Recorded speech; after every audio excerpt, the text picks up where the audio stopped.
There we go. Hello, Gianni. How are you? Hi guys, hi. Thanks for having me. Can you hear me good? You're Yeah, we can coming hear you. through loud and clear. Can you hear us? Yes, absolutely. Perfect. Amazing. Look, thank you so much for joining us. Thank you for joining so last minute. And we were just saying that this is the most recent or hot news we've had on the show. Yeah, quickest turnaround. So to give us the news, you've just raised your Series C, right? Yeah. I mean, we were very happy to be joining our journey by Balderton, Lakestar, and Supernova for our Series C. We raised 70 million euros. We are already the largest embedded security company in the world. We are a global company based in Rome. We have offices in Karlsruhe, San Francisco, and Taipei. So we are pretty global on that side. And yes, we basically build cybersecurity for connected systems like cars, like AC systems, like robotics, airplane, and those kind of complex connected systems. We go from your coffee machine to a satellite. The full That's the range. coverage. What a line. Our open source solution is right now used on more than 1.5 billion devices on a daily basis. So we are pretty big on that side, and we are very happy to announce this next journey towards becoming a even more global company. Amazing. And it's phenomenal news. Why don't you tell us a bit about the fundraising process? We saw, and I think in one of the news releases, the company's grown 450% year over year, which is just Yeah. phenomenal. Given those results, how easy was it to raise the money that you raised? Look, I don't think easy is the right word to use because this day time raising money is never an easy job. Of course, when you have a really strong growth like the one we had, was more easy approach. I will not say easy, but easier. Let's put it this way. It was a fairly competitive landscape, so we had a very good quality term sheet. We choose to go with Ballerton, Supernova, and Lakestar because they share the vision for us to not becoming only an embedded security company and just sell it to the first chipset manufacturer who will come, but also to work and build on a European champion. As you know, guys, I'm Italian, so I'm pretty into the European ecosystem. I love Europe, and I really think that Europe now should step up the game because for so many years we concentrated our force and energy and capital building fintechs, building marketplace, which is all great, but we need to build fundamental technology. And what we are building here at Exein is building fundamental technology. And we choose those investors because they share the urgency that we feel as a founders and as a Europeans to start building European fundamental technology who can work and be can sold worldwide. So the process was smoother than other approaches because of the growth we had. But of course, there are hiccups. There are, you know, pressure, term sheet pressure, due diligence pressures. Also, another important aspect, complex aspect for us, it was a customer reference call because in our market, very rarely customer speaks because we also protect very complex infrastructure, so people are not very easy to speak up. So it took time, for them to get all the information that we built, and also embedded security is something that it's pretty new in the VC space. We are among the 3, 4 worldwide embedded security focused company. So also educational process of the investor, it's not a straightforward plan. So because of course they may be seen cybersecurity before, but they never seen embedded cybersecurity, which has also linked to production cycles and everything that is happening on the hardware wise. I can say that everything went great. It was hard job, but it was worthwhile. Nice, nice. That's it's really interesting to get the story there. But I'd love to hear how are you going to deploy this capital? Yeah. I mean, of course, we will use this capital for continuing our market growth mostly. We serve 45% of our revenues come from the APAC area, so Taipei, South Korea, Japan, China, and others. And as you know, selling to those countries has also a cultural effect. It's not only about having a technology, but you need to have also local people who speaks local language and also understand the local politics, company, corporate politics, especially when you're dealing with Japanese corporate culture. So we need to step up the people there. We need to have pre-sales, post-sales operation. We build as I said before, we build very complex technology. So this is not something that you just go on our website, you put the credit card in, and you buy a license. It needs to be deployed in millions of devices. So it needs also have a pre-sales, post-sales operation. And it's really important to have this in a local native language that can try to break the language barrier that from Western world to APAC world sometimes there are. And of course, the capital will be also used to expand our positioning in the United States. We already have a presence in the United States, but we are seeing to enlarge our presence even more, and also to continue the research and development. We are a fundamental technology. We are the most advanced runtime technology across all the border by performance. And in order to be on that spot, we need to continuously attract the best talent worldwide to build this. And we are also very lucky because we are an attractive place for tech talent, even non-European one. So we have people working for us from Asia, North America. So and this capital injection, of course, will help us to be even more structured on that side.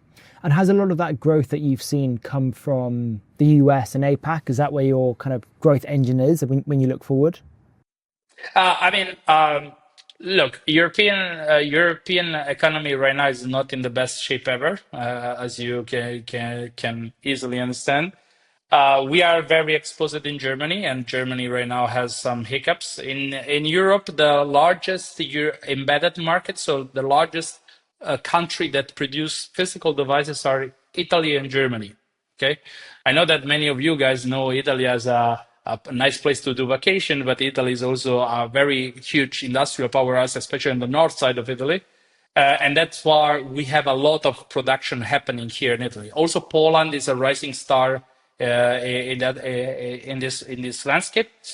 So Italy and Poland and France are doing very good. Germany, not so much, but we expect a bounce in German economy because of the deployment of the defense budget that the government has issued sometimes, and the rearm EU will most probably also driven an industrial requisite, and of course for us working a lot with industrial manufacture will help us to deploy on that side very much. So we are seeing Asia market as still leading in the next couple of years, but we are also foreseeing a European rebounding, hopefully very soon.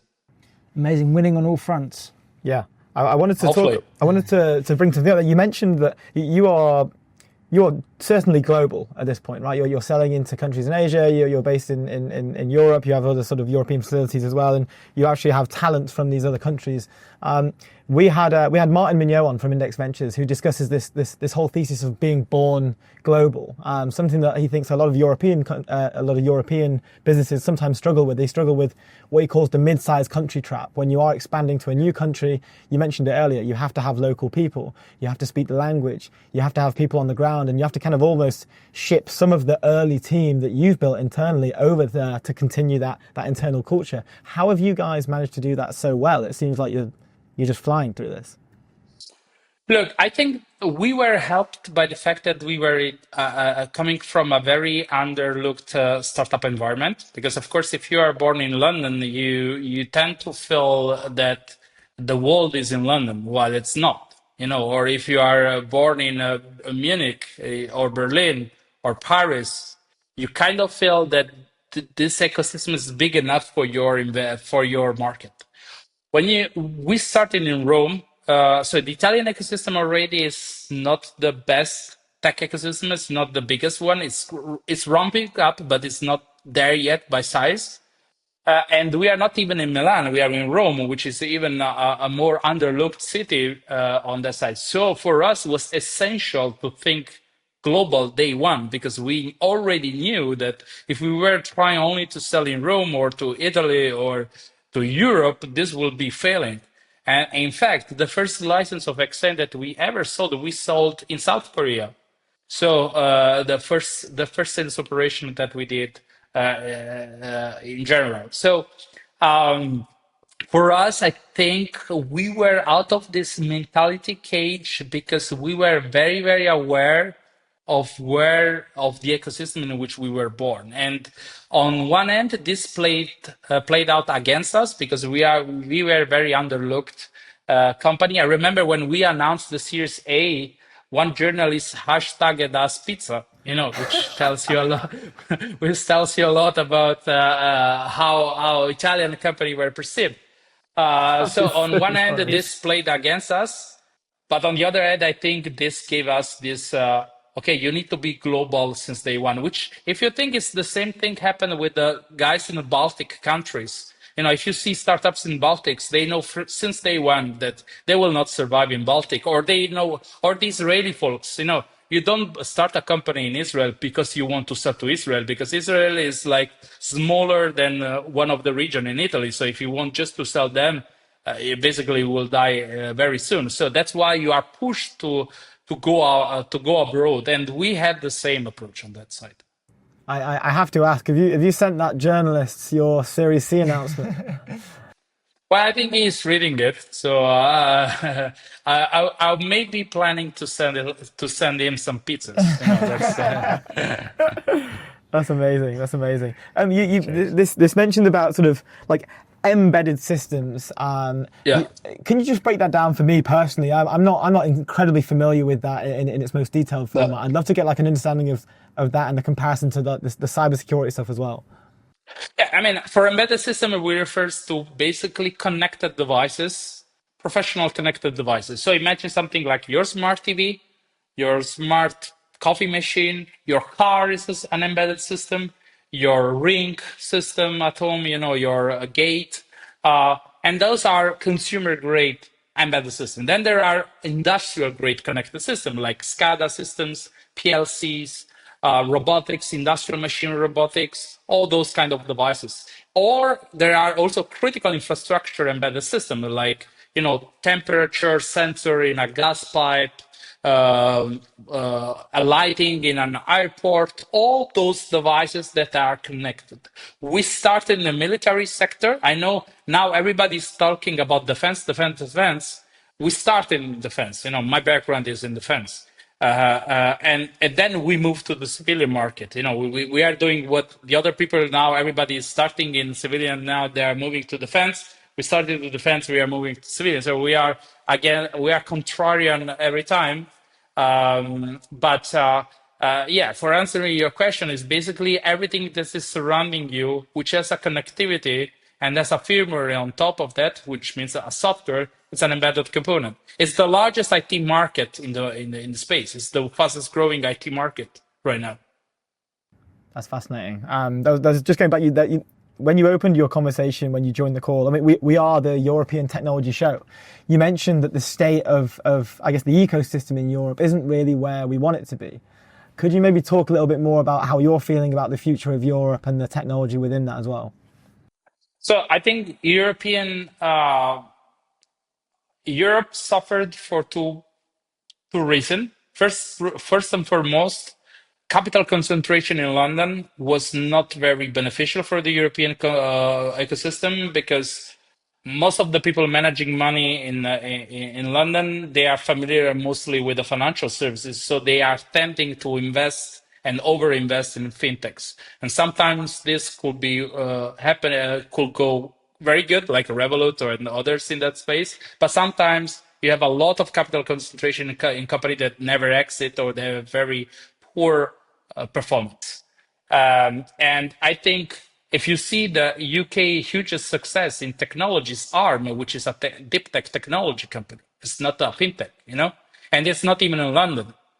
So I think one of the biggest problem of Europe as a continent was the huge capital concentration we had in fintech and especially in the city of London, which is not a geographical problem. Don't get me wrong, but if you are in London, you most probably are an ex-banker. If you are an ex-banker, you're most probably familiar with fintech startups. And if you're familiar with something, you feel more comfortable to do investment in something. And this has created in years a huge capital concentration. And on the second problem that we had in Europe is completely failure of German digitalization plan. Because if your biggest market, Germany is the biggest market in Europe, if the digitalization process doesn't keep up in the biggest market we have, then it's a really big problem for everything. It's like in US, if California was not buying technology, I think this really hurt badly the entire ecosystem, technology ecosystem. I think things are changing.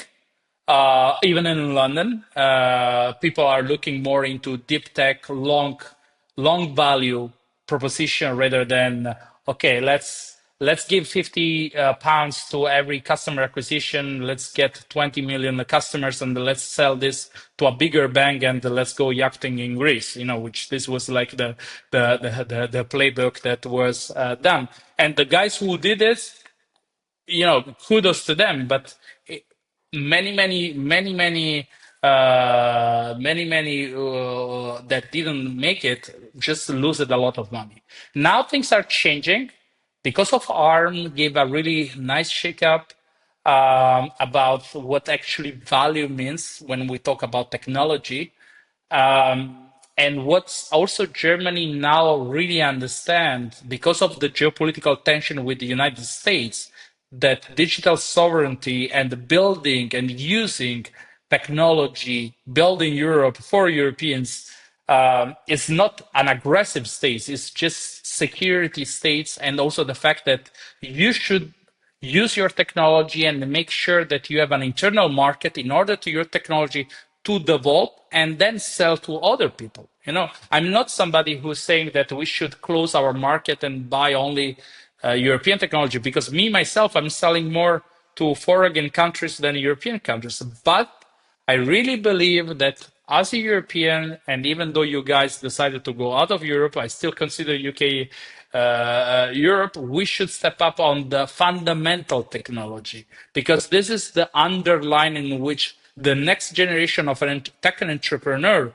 will build additional stack of technology. If you look at, for instance, in the United States, you had AWS, then you have the Datadog, then you have Snowflake, and then you have AI using all those technology, So if we don't start to build the fundamental layers, it will be very hard to build on top additional technology layer.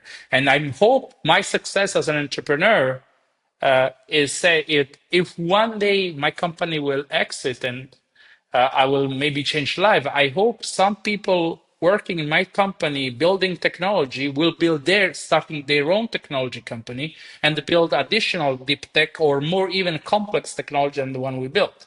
And this will create this multi-generational stage that we lack right now. Yeah, build that real ecosystem. And I think you're right. We're seeing that ecosystem exist in those very heavily invested areas like fintech. So it's interesting. What you want to see is more money going into deep tech, hardware, that foundational layer, and also more evenly distributed across Europe and out of these kind of centralized hubs. Is that right? Yeah, exactly. Yeah, amazing. Well, look, Gianni, we're out of time. Thank you so much for joining us. We've absolutely loved thank you speaking with you. And again, thank you for having me. Congratulations on the Series C. It's an amazing news, and we'll keep watching. Let's stay in touch. Thank you. Ciao. Gianni. Ciao.